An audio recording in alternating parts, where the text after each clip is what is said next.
membaca firman Tuhan dari kontekstual Bible reading pagi hari ini diambil dari 2 Tawarikh 5 ayat 1 sampai 14. Maka selesailah segala pekerjaan yang dilakukan Salomo untuk rumah Tuhan itu. Kemudian memasukkan barang-barang kudus Daud ayahnya dan menaruh perak emas dan barang-barang itu dalam bendaharaan rumah Allah. Pada waktu itu Salomo menyuruh pada para tua-tua Israel dan semua kepala suku, para pemimpin semua orang Israel berkumpul di Yerusalem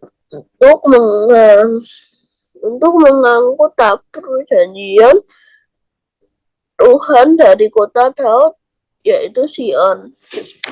Maka pada hari raya di bulan ke-7 berkumpullah di hadapan raja semua orang Israel. Setelah semua tua-tua orang Israel datang, maka orang-orang Lewi mengangkat tabut itu.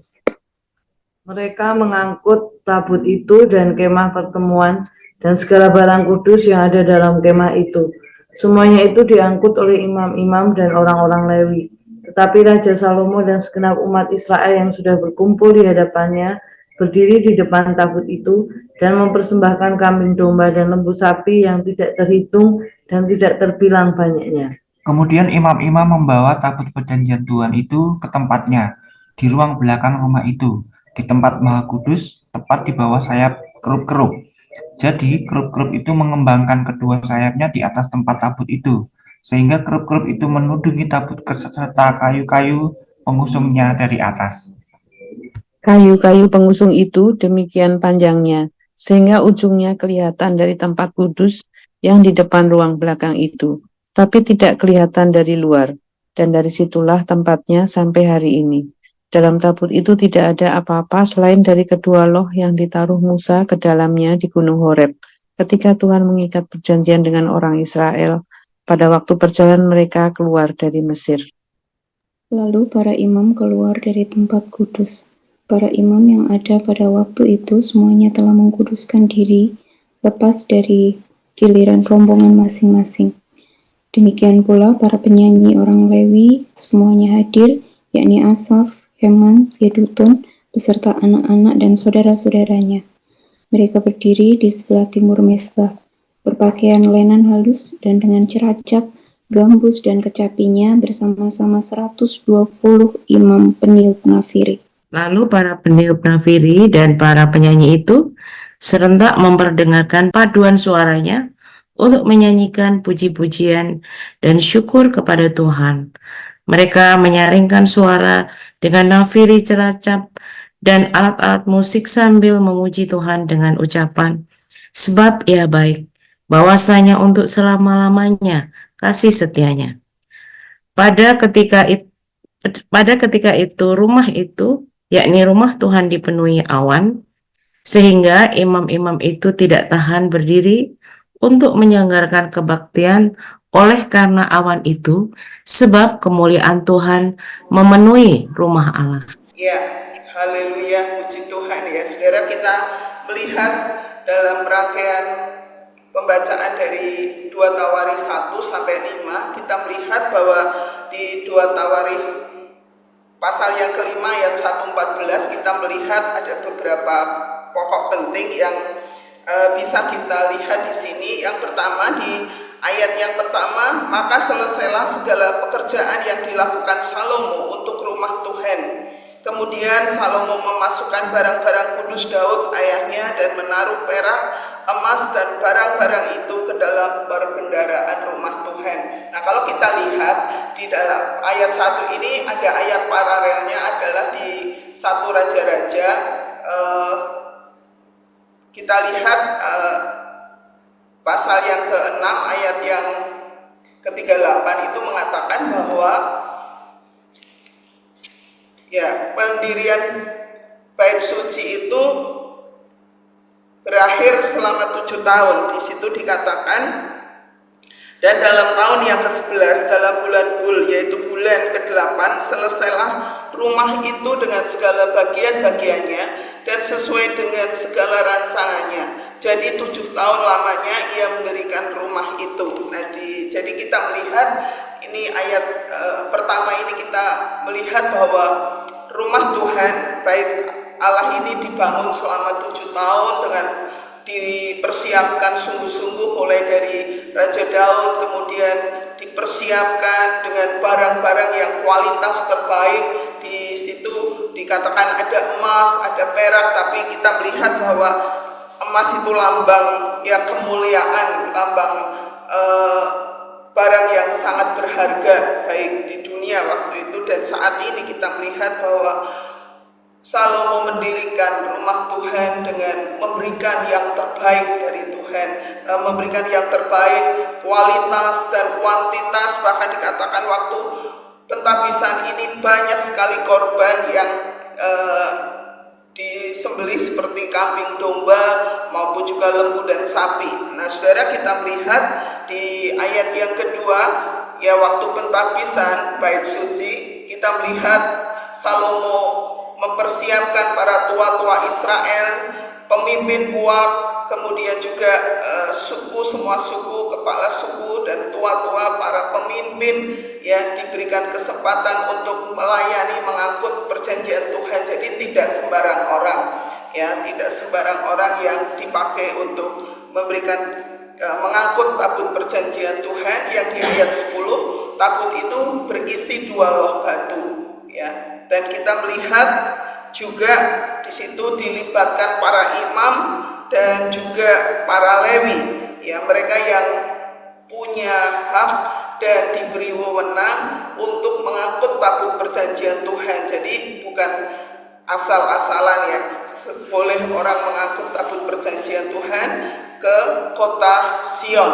Nah, kita juga melihat di situ para imam. Di situ dikatakan di ayat 11 kita melihat bahwa orang-orang yang mengangkut tabut perjanjian Tuhan itu adalah orang-orang yang sudah mengkuduskan dirinya untuk ya dilayakan mengangkut tabut perjanjian Tuhan.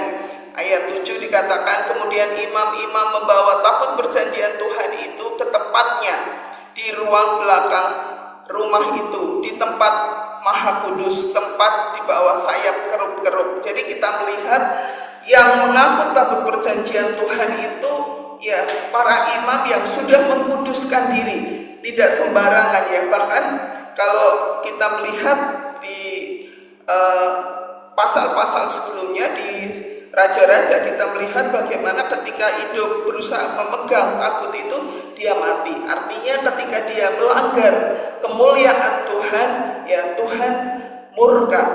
Sehingga waktu itu juga Daud ketakutan untuk memindah tabut perjanjian Tuhan ya dari rumah Obed-Edom.